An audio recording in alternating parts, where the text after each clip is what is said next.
Good morning everyone. আপোনালোক সকলোক study with পাৰভেজৰ এটি নতুন ক্লাছলৈ পুনৰ স্বাগতম জনাইছোঁ। বন্ধুসকল, আমি এটা মক টেষ্টৰ আৰম্ভণি কৰিছিলোঁ আৰু এই মক টেষ্টৰ যোগেদি আপোনালোকৰ জিকে ছেকশ্যনটো কুইক ৰিভিজন কৰাৰ আমাৰ মূল উদ্দেশ্য হয়। আজিৰ ক্লাছত আমি 40টা গুৰুত্বপূৰ্ণ কুৱেশ্যন আনিছোঁ আৰু এই কুৱেশ্যনে আপোনালোকৰ আগন্তুক দিনত যি লিখিত পৰীক্ষা আছে তাত যথেষ্ট সহায় কৰিব। যদি ক্লাছটো চাই ভাল পোৱা, ক্লাছটো লাইক কৰিবলৈ নাপাহৰিবা।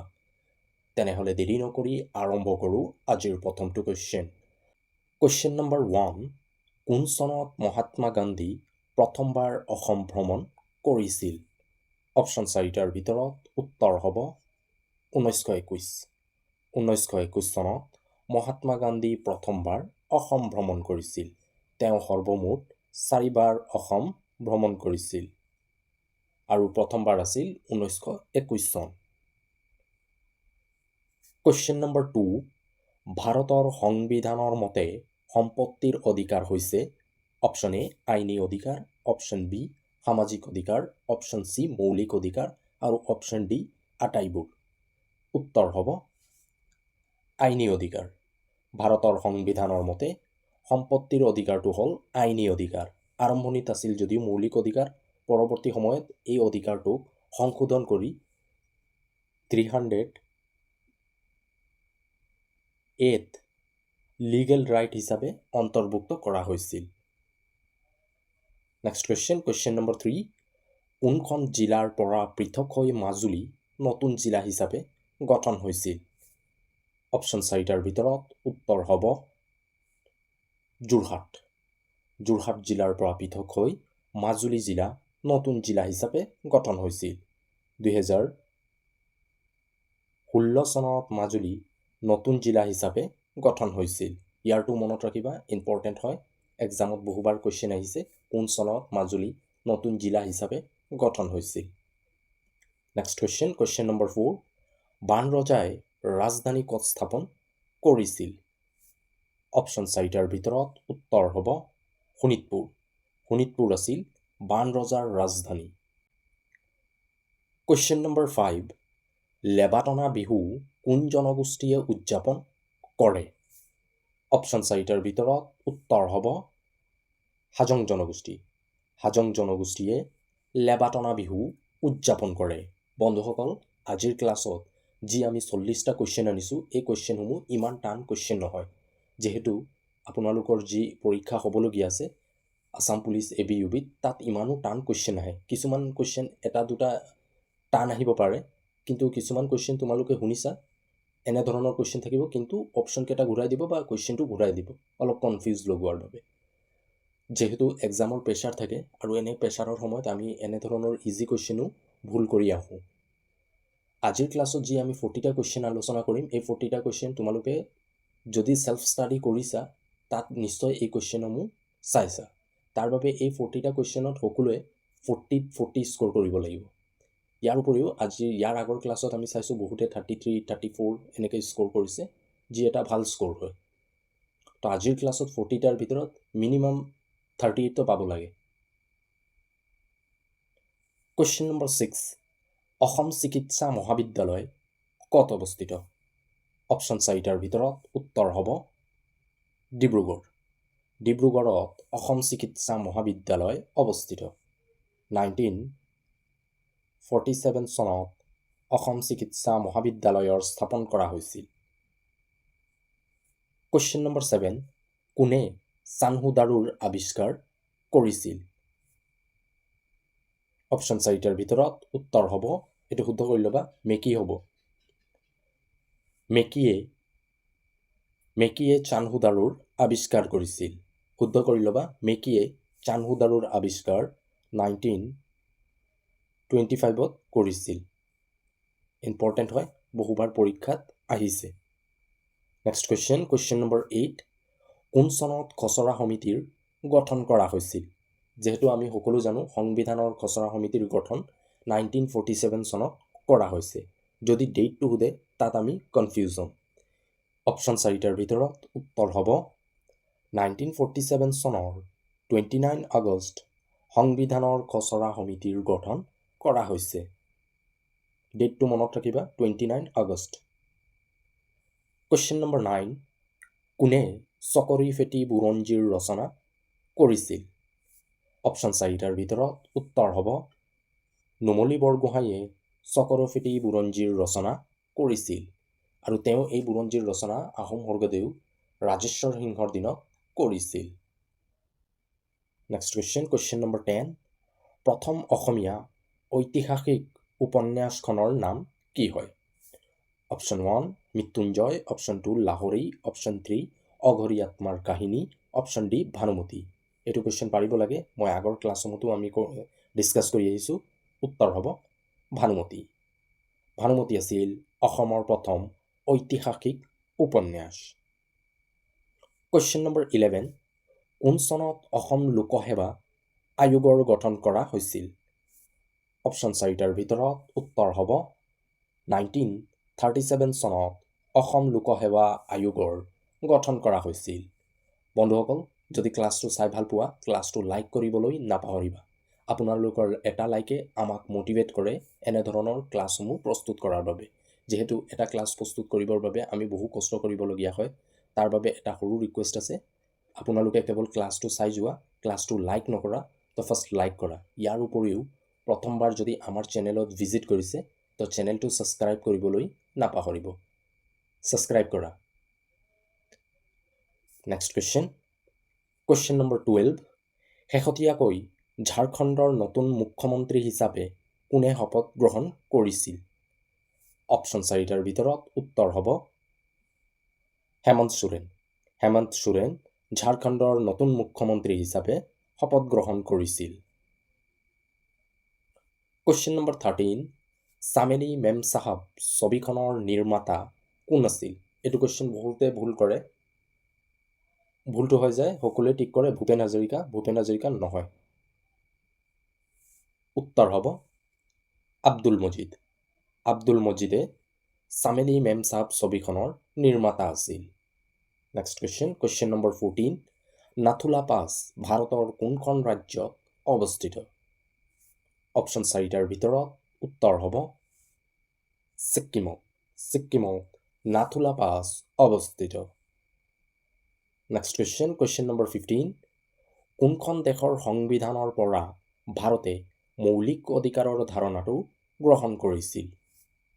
অপশ্যন 4টাৰ ভিতৰত উত্তৰ হ'ব আমেৰিকাৰ সংবিধানৰ পৰা ভাৰতে মৌলিক অধিকাৰৰ ধাৰণাটো ভাৰতৰ সংবিধানত অন্তৰ্ভুক্ত কৰিছিল। আমেৰিকাৰ বিলছ অফ ৰাইটৰ পৰা ভাৰতে মৌলিক অধিকাৰৰ ধাৰণাটো ভাৰতৰ সংবিধানত অন্তৰ্ভুক্ত কৰিছিল। কুৱেশ্যন নম্বৰ 16, হস্তিবিদ্যাৰ নভ গ্ৰন্থখনৰ ৰচনা কোন আহোম স্বৰ্গদেউৰ ৰাজত্বকালত কৰা হৈছিল? ইম্পৰ্টেণ্ট কুৱেশ্যন হয়, বহুবাৰ পৰীক্ষাত আহিছে। হস্তিবিদ্যাৰ নভ গ্ৰন্থখন কোনজন আহোম স্বৰ্গদেউৰ ৰাজত্বকালত কৰা হৈছিল? ইয়াৰ আনচাৰটো মই অলপ ঘূৰাই দিছোঁ, যিহেতু আমি সকলোৱে জানো স্বৰ্গদেউ শিৱসিংহৰ ৰাজত্বকালত হস্তিবিদ্যাৰ নভ গ্ৰন্থখনৰ ৰচনা কৰা হৈছিল। ইয়াত শিৱসিংহৰ নামটো আহোম নাম দি আছে, যিহেতু আমি আহোম নাম আৰু হিন্দু নাম এই দুটা নামত অলপ কনফিউজ হওঁ। তাৰ বাবে ইয়াত শিৱসিংহৰ আহোম নামটো কি হয় সেইটো আমি জানিলে এই কুৱেশ্যনৰ উত্তৰ কৰিব পাৰিম। এক্সামত এনেধৰণৰে কুৱেশ্যন দিয়া থাকিব, অলপ ঘূৰাই দিয়ে, আৰু এক্সামৰ প্ৰেছাৰত আমি এনেধৰণৰ জনা কুৱেশ্যনসমূহ ভুল কৰি আহোঁ। উত্তৰ হ'ব চুতানফা। স্বৰ্গদেউ চুতানফাৰ আহোম নাম হয়, হিন্দু নাম হয় শিৱসিংহ, আৰু তেওঁৰ দিনত হস্তিবিদ্যাৰ নভ গ্ৰন্থখনৰ ৰচনা কৰা হৈছিল। কুৱেশ্যন নম্বৰ 17, ভাৰতৰ সংবিধানৰ কোনটো অনুচ্ছেদত অস্পৃশ্যতা দূৰীকৰণৰ বিষয়ে বৰ্ণনা কৰা হৈছে? অসমৰ লগতে ভাৰতৰ প্ৰতিটো প্ৰতিযোগিতামূলক পৰীক্ষাত এই কুৱেশ্যন অহা দেখিবলৈ পোৱা যায়। ভেৰি ভেৰি ইম্পৰ্টেণ্ট কুৱেশ্যন হয়। উত্তৰ হ'ব অনুচ্ছেদ 17। অনুচ্ছেদ 17ত অস্পৃশ্যতা দূৰীকৰণৰ বিষয়ে বৰ্ণনা কৰা হৈছে। নেক্সট কুৱেশ্যন নম্বৰ 18, কোন চনত লোণ সত্যাগ্ৰহৰ আৰম্ভ হৈছিল?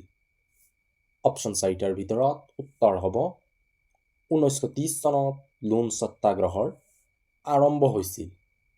নেক্সট কুৱেশ্যন নম্বৰ 20, কোনে সিদ্ধান্ত লয় যে এখন বিল সাধাৰণ বিল নে বিত্তীয় বিল হয়? অপশ্যন 4টা যদি আমি চাওঁ, ৰাষ্ট্ৰপতি, প্ৰধানমন্ত্ৰী, লোকসভাৰ অধ্যক্ষ আৰু মন্ত্ৰী পৰিষদ। উত্তৰ হ'ব লোকসভাৰ অধ্যক্ষ। লোকসভাৰ অধ্যক্ষই এখন বিল সাধাৰণ বিল হয় নে বিত্তীয় বিল হয় তাৰ সিদ্ধান্ত তেওঁ গ্ৰহণ কৰে। কুৱেশ্যন নম্বৰ 20, নৰকাসুৰৰ সমসাময়িক শোণিতপুৰৰ ৰজা কোন আছিল? অপশ্যন 4টাৰ ভিতৰত উত্তৰ হ'ব বাণ ৰজা। নৰকাসুৰৰ সমসাময়িক শোণিতপুৰৰ ৰজা আছিল বাণ ৰজা। কুৱেশ্যন নম্বৰ 21, ভাৰত আৰু পাকিস্তানৰ আন্তঃৰাষ্ট্ৰীয় সীমাৰেখাক কি নামেৰে জনা যায়? ইম্পৰ্টেণ্ট কুৱেশ্যন হয়, পৰীক্ষাত বহুবাৰ আহিছে। উত্তৰ হ'ব Radcliffe line. Radcliffe line Bharat আৰু পাকিস্তানৰ আন্তঃৰাষ্ট্ৰীয় সীমাৰেখাৰ নাম হয়। কুৱেশ্যন নম্বৰ 22, পঞ্চায়ত নিৰ্বাচনত প্ৰতিদ্বন্দ্বিতা কৰাৰ বাবে ন্যূনতম বয়স কিমান হ'ব লাগিব? 18 বছৰ, 21 বছৰ, 25 বছৰ, 30 বছৰ। শুদ্ধ উত্তৰ হ'ব 21 বছৰ। পঞ্চায়ত নিৰ্বাচনত এজন প্ৰাৰ্থীৰ ন্যূনতম বয়স 21 বছৰ হয়। বন্ধুসকল, যদি আপোনালোকে আমাৰ অসমৰ বুৰঞ্জী, অসমৰ কলা সংস্কৃতি, অসমীয়া সাহিত্য সাহিত্যিক আৰু তেওঁলোকৰ আহাৰ সম্ভাৰ, তেওঁলোকৰ সাজপাৰ, এই ক্লাছসমূহ যদি আপোনালোকে নাই চোৱা, আমাৰ ডেছক্ৰিপশ্যনত এই ক্লাছসমূহৰ লিংক দিয়া আছে, য'ত আমি এই ক্লাছসমূহত ইম্পৰ্টেণ্ট MCQৰ লগতে কনচেপ্ট আলোচনা কৰিছোঁ। আৰু এই ক্লাছসমূহ একেবাৰে সহজ পদ্ধতিৰে আলোচনা কৰিছোঁ যাতে তোমালোকৰ বুজিবলৈ সুবিধা হয়। আছাম পুলিচ ABUBৰ বাবে যদি আপোনালোকৰ এই টপিকসমূহৰ বাবে জৰুৰী হৈছে, তেনেহ'লে এই ক্লাছসমূহ চাব পাৰে। যিহেতু আছাম পুলিচ ABUBত GK ছেকশ্যন যদি আমি চাওঁ, আছাম GKৰ ফালৰ পৰা যদি আমি চাওঁ, অসমৰ বুৰঞ্জী, অসমীয়া সাহিত্য সাহিত্যিক আলোচনী, অসমৰ জাতি জনগোষ্ঠীয় উৎসৱ, তেওঁলোকৰ সাজপাৰ, লগতে ইণ্ডিয়ান পলিটি আৰু কনষ্টিটিউশ্যন এটা গুৰুত্বপূৰ্ণ টপিক হয়। এই টপিকৰ পৰা আটাইতকৈ বেছি কুৱেশ্যন অহা দেখিবলৈ পোৱা যায়। যদি এই ক্লাছখিনি আপোনালোকে চাব বিচাৰে, ডেছক্ৰিপশ্যনত ক্লাছৰ লিংক দিয়া আছে, তাৰ পৰা এই ক্লাছখিনি আপোনালোকে চাব পাৰে। কুৱেশ্যন নম্বৰ 23, কোনজন আহোম স্বৰ্গদেৱে কছাৰী ৰাজ্যৰ ৰাজধানী ডিমাপুৰ দখল কৰিছিল? উত্তৰ হ'ব চুহুংমুং। স্বৰ্গদেউ চুহুংমুঙে কছাৰী ৰাজ্যৰ ৰাজধানী ডিমাপুৰ দখল কৰিছিল।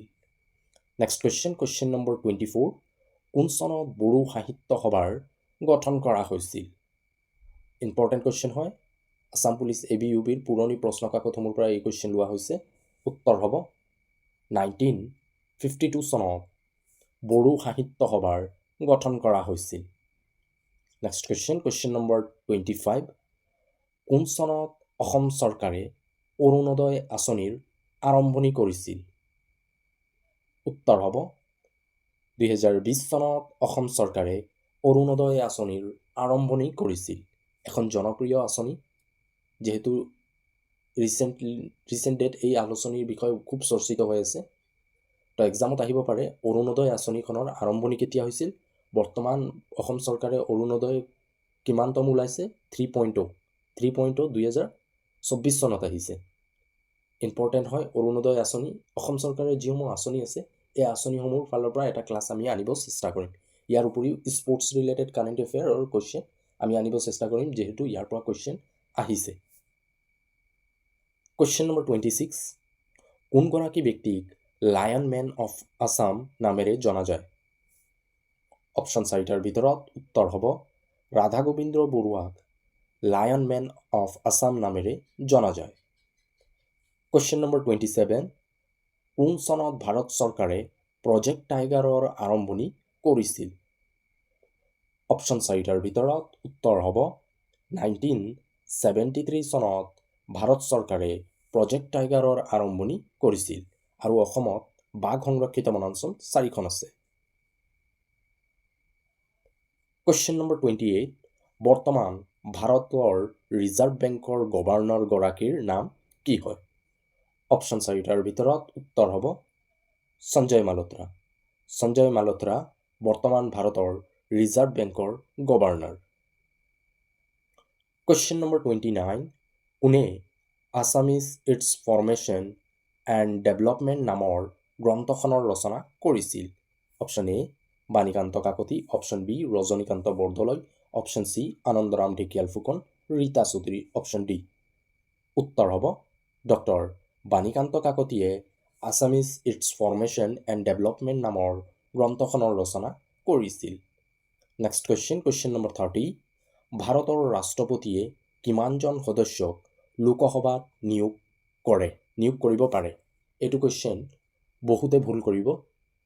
যদি আমাৰ আগৰ পলিটি ক্লাছ যিসকলে চাইছে এইসকলে ৰাইট কৰিব পাৰে, অন্যথা বহুতে এই কুৱেশ্যন ভুল কৰিব।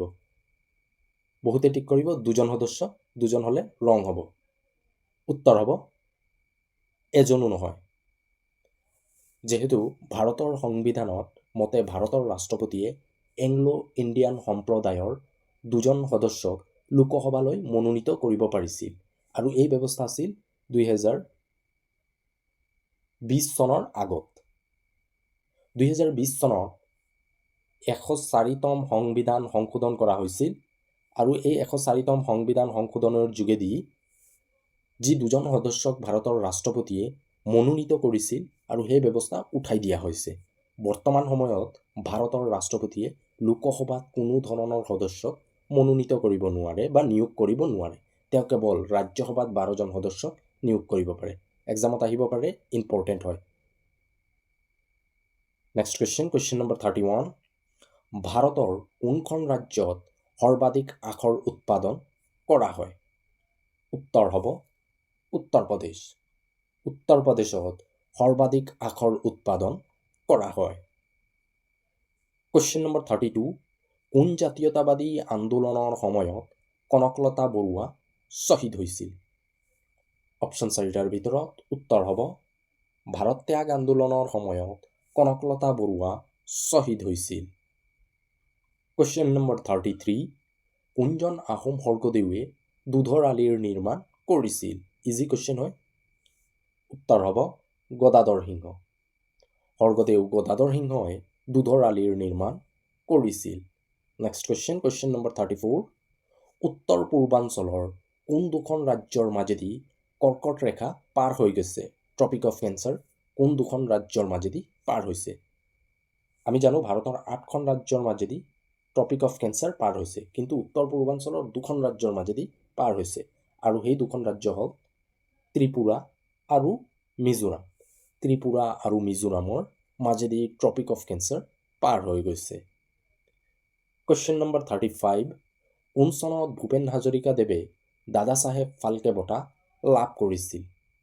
উত্তৰ হ'ব 1992 চনত ভূপেন হাজৰিকাই দাদা চাহেব ফাল্কে বঁটা লাভ কৰিছিল। বন্ধুসকল, যদি ক্লাছটো চাই ভাল পোৱা, ক্লাছটো নিজৰ বন্ধু বান্ধৱীসকলৰ মাজত শ্বেয়াৰ কৰিবলৈ নাপাহৰিবা। যেতিয়া তোমালোকে এনে বিষয়সমূহ শ্বেয়াৰ কৰিবা বা ক্লাছ ৰিলেটেড টপিকসমূহ ডিছকাছ কৰিবা, কিছুমান নজনা কথাও জানিব পাৰিবা, আৰু ইয়াৰ ফলত যদি এই কথাসমূহৰ মাজেদি পৰীক্ষাত কোনো কুৱেশ্যন আহিছে, সেই কুৱেশ্যন কৰি আহিব পাৰিবা।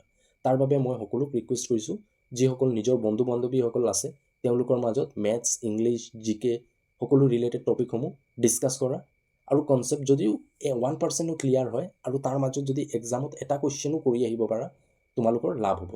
যিহেতু এটা প্ৰতিযোগিতামূলক পৰীক্ষাত 1 মাৰ্কৰ বহু ইম্পৰ্টেণ্ট আছে। তাৰ বাবে সকলোক ৰিকুৱেষ্ট কৰিছোঁ, যিসকল তোমালোকৰ বন্ধু বান্ধৱীয়ে আছাম পুলিচ AB UBৰ প্ৰস্তুতি চলাইছে তেওঁলোকক এই ক্লাছটো শ্বেয়াৰ কৰি দিবা। Question number 36। প্ৰথম অসমীয়া কথাছবিখনৰ নাম কি হয়? ইজি কুৱেশ্যন হয়। উত্তৰ হ'ব জয়মতী। জয়মতী আছিল প্ৰথম অসমীয়া কথাছবি। Next question number 37। ভাৰতত কোনে স্বৰাজ পাৰ্টিৰ গঠন কৰিছিল? উত্তৰ হ'ব CR দাসে ভাৰতত স্বৰাজ পাৰ্টিৰ গঠন কৰিছিল। CR দাসৰ সম্পূৰ্ণ নাম হ'ল চিত্ৰৰঞ্জন দাস, আৰু তেওঁৰ লগত মতিলাল নেহৰুৱে স্বৰাজ পাৰ্টিৰ গঠন ভাৰতত কৰিছিল। আপোনালোকে সকলোৱে কমেণ্ট কৰি জনোৱা, অসমত স্বৰাজ পাৰ্টিৰ গঠন বা নেতৃত্ব কোনে বহন কৰিছিল? আগৰ ক্লাছসমূহত আমি এই কুৱেশ্যন কৰি আহিছোঁ, কুইক ৰিভিজন হৈ যাব। উত্তৰটো সকলোৱে কমেণ্ট কৰিবা। যিহেতু আপোনালোকে 300-400 জনে চোৱা, কিন্তু 10-12 জনে কমেণ্ট কৰে। সকলোৱে এই উত্তৰটো মোক কমেণ্ট কৰি জনোৱা। অসমত স্বৰাজ পাৰ্টিৰ নেতৃত্ব কোনে বহন কৰিছিল? Question number 38। কোন চনত ওৰাং ৰাষ্ট্ৰীয় উদ্যানখনক বাঘ সংৰক্ষিত বনাঞ্চল হিচাপে ঘোষণা কৰা হৈছিল? উত্তৰ হ'ব 2016 চনত ওৰাঙক বাঘ সংৰক্ষিত বনাঞ্চল হিচাপে ঘোষণা কৰা হৈছে। অসমত 4খন বাঘ সংৰক্ষিত বনাঞ্চল হয় আৰু ওৰাংখন একেবাৰে নতুন হয়। 2016 চনত ওৰাঙক বাঘ সংৰক্ষিত বনাঞ্চল হিচাপে ঘোষণা কৰা হৈছে।